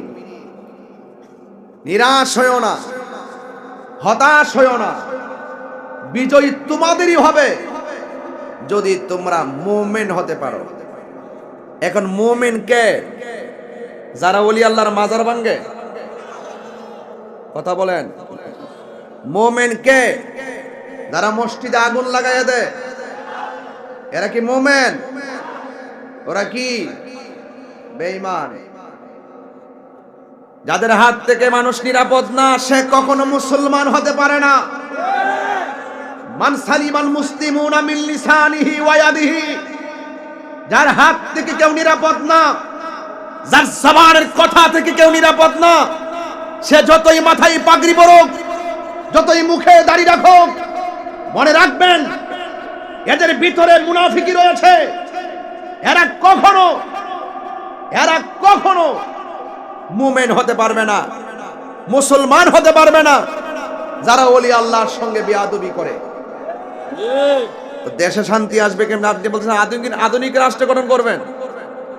আধুনিক রাষ্ট্র কি গঠন করবেন? নবীজি কি বলছে? কবরের মধ্যে আগুন লাগাই দাও। নবীজি কি বলছে? মসজিদে আগুন লাগাই দাও। তো এই আগুন লাগাইলো কারা? এ যারা মসজিদে আগুন লাগায়, এদের বিরুদ্ধে আমাদের কি রুখে দাঁড়াতে হবে? মাজারকে সুরক্ষা দিতে হবে। ইসলামের সঠিক ভাবধারাকে সুরক্ষা দিতে হবে। নবী পাকের আদর্শের পতাকাকে উড়াতে হবে।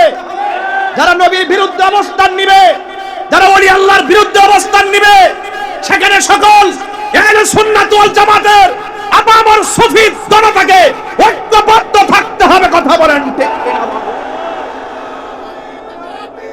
আল্লাহ নারায়ে রিসালাত ইয়া রাসূলুল্লাহ, নারায়ে গাউসিয়া ইয়া রাসূলুল্লাহ, আহলে সুন্নাত ওয়াল জামাত জিন্দাবাদ জিন্দাবাদ, বাংলাদেশ ইসলামী ছাত্র সেনা জিন্দাবাদ জিন্দাবাদ, শাহপুর দরবার শরীফ জিন্দাবাদ জিন্দাবাদ। Action action direct action, direct action action action, সুন্নি জনতার অ্যাকশন ডাইরেক্ট অ্যাকশন। বাইরে বাইরে কিছু হলে জ্বলবে আগুন ঘরে ঘরে, জ্বলবে আগুন ঘরে ঘরে।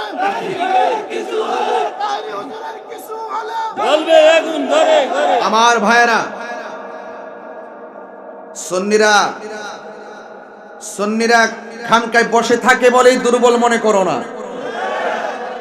সুন্নিরা ঘরে বসে ধ্যান করে বলেই দুর্বল মনে করো না। সুন্নিরা ঘরে বসে থাকে বলেই মনে করো না যে রাজপথ তোমাদের। সুন্নিরা যখন হাতের তসবিহ বালিশে রেখে আল্লাহর ওলির মাজারকে সুরক্ষা দেওয়ার জন্য, আল্লাহর হাবিবের জাত শান মান জাত এবং সিফতকে ধরে রাখার জন্য যখন মাঠে নেমে যাবে, অপশক্তি পালাইবার জায়গা পাবে না। ঘুমন্ত ছিলাম, জাগিয়ে দিয়েছো। মামলার ভয় দেখি তাহরিকে লাভ নাই। তোমাদের উদ্দেশ্য জাতি জেনে গেছে। হুসাইনের গলা থেকে রক্ত জড়িয়ে মনে করছো তোমরা জিতে গেছো। না, ইসলাম জিন্দা হতা হয় হর কারবালা কি বাত। কথা বলেন ঠিক কিনা? আধুনিক রাষ্ট্র আসবে। রাখুন, আমার সময় খুব অল্প, পরিষ্কার কথা বলবো। যদি দেশকে সুন্দর করে সাজাতে চান, হিন্দু মন্দিরে যাবে, তাকে সুরক্ষা দিতে হবে। মুসলমান মসজিদে যাবে, সেই মসজিদকে সুরক্ষা দিতে হবে। আল্লাহর ওলিদের মাজার জিয়ারত করতে যাবে, সেই জায়গাকে সুরক্ষা দিতে হবে। যারা দেশকে অস্থিতিশীল করতে চাইবে, যারা আমাদের আহলে সুন্নাত ওয়াল জামাতের কার্যক্রমে ব্যাঘাত ঘটাবে এবং যারা আমাদের হককে দাফন করার জন্য ষড়যন্ত্র করবে, বললাম না আজকে 1000 পীর মাশায়েখ নিয়ে মিটিং করে আসছি। যারা 20 লক্ষ লোকের প্রতিনিধি, আপনি কি বুঝেন না? সংক্ষেপে এই কথাটা বুঝেন না? এই কথাটা মাথায় রাখবেন। শুধু মাথায় দেখেন না, কোনো নিউজ নাই, কোনো খবর নাই, কোথায় গেছি কি করছি। শুধু একটাই কথা, এই বাংলাদেশে যদি শান্তি আনতে চান, রাসূলুল্লাহর বিরুদ্ধে গিয়ে শান্তি আনা যাবে না, ওলি আল্লাহর বিরুদ্ধে গিয়ে শান্তি আনা যাবে না, ওলি আল্লাহর পক্ষে থাকতে হবে। যারা এই মুখের মধ্যে কি মধু, অন্তরের মধ্যে বিষ, জাতি এখন জেনে গেছে, জাতি এখন জেনে গেছে আহলে সুন্নাত ওয়াল জামাতকে মাইনাস করে এই দেশে শান্তি আসতে পারে না। আহলে সুন্নাত ওয়াল জামাত বারবার প্রমাণ করেছে আমরা শান্তি প্রিয়। শান্তির ঘরে যারা দাবানল জ্বালাতে চায় আমরা তাদের সাথে ইনশাআল্লাহ যেভাবেই পারি সেভাবেই মোকাবেলা করব ইনশাআল্লাহ। রাজি আছেন কিনা বলেন? তবে আমরা সংঘাতে বিশ্বাসী নয়, মারামারিতে বিশ্বাসী নয়, অগ্নি সংযোগে বিশ্বাসী নয়। আমাদের অবস্থান বাতিল পালাতে বাধ্য হবে। আল্লাহর হাবিবের গাল মোবারকে থাপ্পড় মেরেছে এক বিয়াদব, নাউজুবিল্লাহ পড়েন। সাহাবায়ে কেরাম বলছে ইয়া রাসূলুল্লাহ, ইয়া রাসূলুল্লাহ, আমাদের সামনে আপনাকে থাপ্পড় দিয়েছে, হুজুর অনুমতি দেন ওর কল্লা ফেলে দেই। রাসূল বলছে ধৈর্য ধারণ করো। কিছুক্ষণ পরে সাহাবী তাকায় দেখছেন আল্লাহর হাবিব তার কাছে গিয়েছেন, গিয়ে বলছেন আপনি যে আমাকে থাপ্পড় দিয়েছেন আপনার হাতে কি কোনো ব্যথা পেয়েছেন? এটাই রাসূলের আদর্শ, এটাই রাসূলের আদর্শ। আজকে আল্লামা শাহেখ নূর ইসলাম, শহীদ নূর ইসলাম ফারুকী রহমাতুল্লাহ আলাইহি ঘরের ভিতরে ঢুকে হাত পা বেঁধে জবাই করেছে। যদি আমরা চাইতাম রাস্তাঘাটে গাড়ি ঘোড়া আগুন দিয়ে জ্বালিয়ে দিতে পারতাম। এই হত্যার বদলে ধরে ধরে টেনে টেনে রাস্তায় রক্তাক্ত করতে পারতাম। আমরা ক্ষমা করে দিয়েছি, তবে বিচার একদিন হবেই হবে। বিচার করবেন কে? আল্লাহ। এই জন্য রাসূলুল্লাহর আদর্শ যদি দেশকে সুন্দর করে সাজাতে চান, ধৈর্য, শুধু ধৈর্য রাখেন। আমি কি বলছি, বিজয় আসবেই। গাছ তখন ডাক দিয়ে বলবে এ মুসলমান, এই বাচ্চার তো আমার আড়ালে পলায় রইছে। গাছে ডাক দিয়ে বলবে বাটপার তো পলায় রইছে, ধরে এনে সাইজ করো। হ্যাঁ, বিজয় আসবে কখন? যদি মুমিন হন। কথা বলেন ঠিক কিনা? শর্ত কি? মুমিন হতে হবে। মুনাফিক যেই ঘরে আছে ঘর শেষ, মুনাফিক যেই বাজারে আছে বাজার শেষ, মুনাফিক যেই সমাজে আছে সমাজ শেষ, মুনাফিক যেই রাষ্ট্রে আসবে রাষ্ট্র শেষ। মুনাফিক মুক্ত বাংলাদেশ গঠন করতে হবে। সুন্নিরা মুনাফিক নয়, সুন্নিরা কি নয়? মুনাফিক নয়। এই জন্য আমার যুবক ভাইয়েরা, এই বাংলাদেশটাকে যদি সুন্দর রাষ্ট্রে পরিণত করতে হয়, আল্লাহ রাব্বুল আলামিন কোরআনের মধ্যে দুইটা ধারা দিয়ে দিয়েছেন। এই ধারার একটা ধারা হলো মা আতাকুমুর রাসূলু ফাখুযুহু ওয়া মা নাহাকুম আনহু ফান্তাহু। আল্লাহ রাব্বুল আলামিন বলেন, মানব জাতির হেদায়েতের জন্য আমি আল্লাহ কোরআন শরীফের মধ্যে কিছু কল্যাণকর বিষয় বেঁধে দিয়েছি। এই কল্যাণকর বিষয়গুলো যে জাতি আঁকড়ে ধরবে, এই কল্যাণকর বিষয়গুলো যে জাতি তার নিজের জীবনে, ব্যক্তিগত জীবনে বাস্তবায়ন করবে, এই ব্যক্তি জীবন ধন্য, এই ব্যক্তিগত সমাজ ধন্য, এই মানুষের রাষ্ট্র ধন্য। আর এই কোরআনের মধ্যে আরেকটা ধারা দিয়ে দিয়েছি, ওই ধারাটা হলো কল্যাণকর। ওই মন্দের চর্চা যারা করবে, মন্দটা যারা আঁকড়ে ধরবে, এরা সবাই গুমরা হয়ে যাবে, পথভ্রষ্ট হয়ে যাবে। এই জন্য কল্যাণকর যা আছে সব গ্রহণ করা লাগবে, অকল্যাণকর থেকে আমাদের দূরে থাকা লাগবে। আমার যুবক ভাইয়েরা, আল্লাহ রাব্বুল আলামিন কোরআনের আরেক জায়গায় বলেছেন, ইয়া আইয়ুহাল্লাযীনা আমানু দুখুলু ফিস-সিলমি কাফা। হ্যাঁ ঈমানদারগণ, তোমরা ইসলামের মধ্যে প্রবেশ করো পরিপূর্ণভাবে। একমাত্র রাষ্ট্র গঠন করতে গেলে ইসলামটা হলো শান্তির ধর্ম। কথা বলেন ঠিক কিনা? যে ঘরে কোরআন আছে শান্তি আছে না নাই? যেই সমাজে কোরআন দিয়া চলে সমাজ শান্তি আছে না নাই? যেই দেশের মধ্যে মানুষ কোরআনের চর্চায় বেশি দাবিত হবে, ওই দেশটা উন্নত হয়ে যাবে। এই জন্য আমানতধারীর কাছে দেশ নিরাপদ, কোন সুদখোরের কাছে দেশ নিরাপদ হতে পারে না। যেই ঘরের মধ্যে সুদ চলে এই ঘরের মধ্যে শান্তি, যেই সমাজের মধ্যে সুদ চলে ওই সমাজে শান্তি, যেই দেশের মধ্যে সুদ চলে সেই দেশের মধ্যে শান্তি। এই জন্য আল্লাহর কোরআন ধরে বলতেছি, কল্যাণকর যা আছে কল্যাণকরের মধ্যে শ্রেষ্ঠ কল্যাণের পথ হলো নামাজ। কথা কন না কেন? কি বলছি ভাই? নামাজ সর্বোত্তম ইবাদত হলো নামাজ। আর আপনি যত অন্যায় করেন, অন্যায়ের ভিতরে আল্লাহ রাব্বুল আলামিন ভয়ঙ্কর যে অন্যায়টার কথা বলেছেন, সেই অন্যায়টার মধ্যে 1 নম্বর অন্যায় হলো আল্লাহর সঙ্গে শরীক করা। কি করা? আল্লাহর সঙ্গে শরীক করা। আল্লাহর সঙ্গে শরীক করা যাবে না, নবীর সঙ্গে নাফরমানি করা যাবে না। এরপর আল্লাহ রাব্বুল আলামিন কোরআনে বলেছেন, ওয়া মা নাহাকুম আনহু ফান্তাহু, যা বলছি অকল্যাণকর তা থেকে তোমাদের দূরে থাকা লাগবে। আপনারা জবান খুলে বলুন, সুদ খাওয়া কি হালাল না হারাম? আর জবান খুলে বলুন। এই জন্য যুবক ভাইয়ের আমার, হালালকে হালাল বলতে হবে, হারামকে হারাম বলতে হবে। যদি এই পার্থক্যটা আপনি না করতে পারেন, তাইলে সমাজে কখনো শান্তি আনা যাবে না। এই জন্য আমার নবী, আপনার নবী রাহমাতুল লিল আলামিন কোরআনে বলে দিয়েছেন, মান সালিমাল মুসলিমুনা মিন লিসানিহি ওয়া ইয়াদিহি, যেই মানুষের হাতের দ্বারা নিরাপদ না, যেই মানুষের জবানের কথার দ্বারা কেউ নিরাপদ না, সে কোনোদিন মুসলমান হতে পারবে না। যুবক ভাইয়ের আমার, আল্লাহর হাবিব যখন দুনিয়ার জমিনে তাশরীফ এনেছেন, আনার পরে আমার নবী আল্লাহ আল্লাহ জিকির করেছেন, কাউকে শোনান নাই। নীরবে নীরবে খানকায় বসে বসে, পাহাড়ের গুহায় বসে বসে আমার নবী ধ্যান করছেন, কাউকে শেয়ার করায় না। কারণ আল্লাহ রাব্বুল আলামিনের অনুমতি ছাড়া আমার নবী কোনো কাজ করে না। ওয়ামা ইয়ানতিকু আনিল হাওয়া ইন হুয়া ইল্লা ওয়াহয়ুন ইউহা, আল্লাহর কথা ছাড়া আমার নবী কোনো কথা বলে না। কারণ নবীর কথাই হাকিকতে একজনের কথা। জবানটা খুলে বলুন, তিনি কে? আমার নবী, আপনার নবী। এমন একটা সময় এসেছেন, দেখেন সংখ্যা, মুসলমানদের সংখ্যা মাত্র 40। কত? কথা বলেন না তো। 40 জন থেকে 4000, 4000 থেকে 40,000, 40,000 থেকে 40 লাখ, 40 লাখ থেকে 40 কোটি। ওই ইসলাম এখন সারা বিশ্বে। কথা বলেন ঠিক কিনা?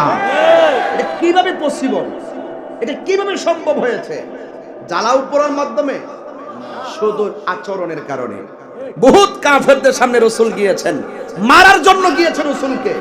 কাফেররা মারতে গেছে, আল্লাহর হাবিবের ব্যবহার শুনে তারা কালিমা পড়ে মুসলমান হয়ে গেছে। তাহলে আপনার ব্যবহার ঠিক করতে হবে না, আপনার জবানকে হেফাজত করতে হবে। সংখ্যায় মাত্র 40 জন। এই 40 জনের ভিতরে একজন লোক আছে বড় সাহসী, যার নাম হলো সিদ্দিক আকবর। সুবহানাল্লাহ।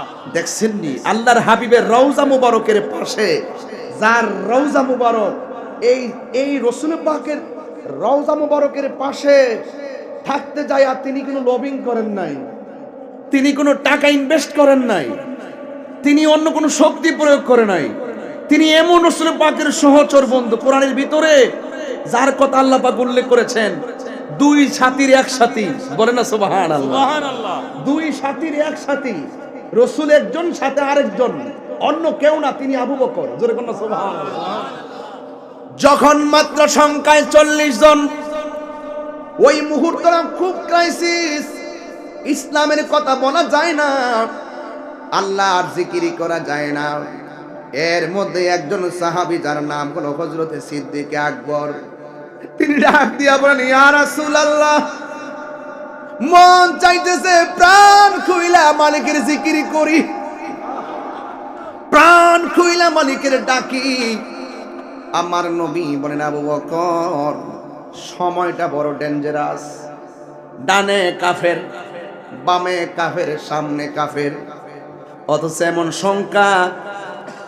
সংখ্যা কম হওয়ার পরেও, চতুর্দিকে কাফের হওয়ার পরেও কাফেরদের যত আমানত সব কিছু এনে আমার নবীর কাছে জমা রাখতেন। কারণ তারা নবীকে এমন বিশ্বাস করতেন, কাফেররা পর্যন্ত জবান দিয়ে আল আমিন বলতে বাধ্য হয়েছে। এটা কিসের কারণে? ব্যবহারের কারণে। সিদ্দিক আকবরকে নবী ডাক দিয়ে কে, আবু বকর, এখন যে সময়টা বড় কঠিন। আবু বকর সিদ্দিক রাদিয়াল্লাহু তাআলা আনহু বলেন, ইয়া রাসূলুল্লাহ, মন তো মানে না। আমার নবী ডাক দিয়ে বলে, আবু বকর, তুমি যে প্রচার করতে চাচ্ছ চতুর্দিক দিয়া তো কাফের। আমার নবী বলে, আবু বকর সিদ্দিক, ইয়া রাসূলুল্লাহ, আমার মন চায়। আমার নবী 40 জনকে ডাকলেন। 40 জনকে যখন এলান করে দিলেন, ঠিক ওই মুহূর্তে কাফেরদের কানের মধ্যে খবরটা চলে গেছে। কাফেরদের খবরটা কানে যখন খবরটা চলে গেল, কাফেররা মনে মনে ভাবলেন, না জানি নবী 40 জন নিয়ে কি মিটিংটা করে। আল্লাহর হাবিব 40 জনকে নিয়ে মিটিং বসলেন, আর কাফেররা ছদ্মবেশে চতুর্দিকে দাঁড়ায় রইছে, আর হাতের মধ্যে পাথর নিয়ে রাখছে। যদি কোনো সিদ্ধান্ত কাফেরদের বিরুদ্ধে যায়, এখানে অ্যাটাক করবে। কিন্তু আমার নবী, আপনার নবী মজলিসের মধ্যে ডাক দিয়া বলে, ও আবু বকর, তোমরা যারা এখানে এসেছো, যদি হকের জন্য, দ্বীনের জন্য, ইসলামকে প্রচার করার জন্য যদি জীবন দেওয়ার প্রশ্ন আসে, তাইলে তোমাদের 40 জনের মধ্যে কে জীবন দিবে? সুবহানাল্লাহ বলবেন না? আমি যদি বলি, এই মুহূর্তে বড়ুরাতে কেউ যদি নবীরে গালি দেয়, তার বিরুদ্ধে জিহাদ ঘোষণা করলে কে কে মরতে রাজি আছেন? হাত তুলে দেখা। আল্লাহু আকবার বলবেন না? হাত নামান, হাত নামান। ওই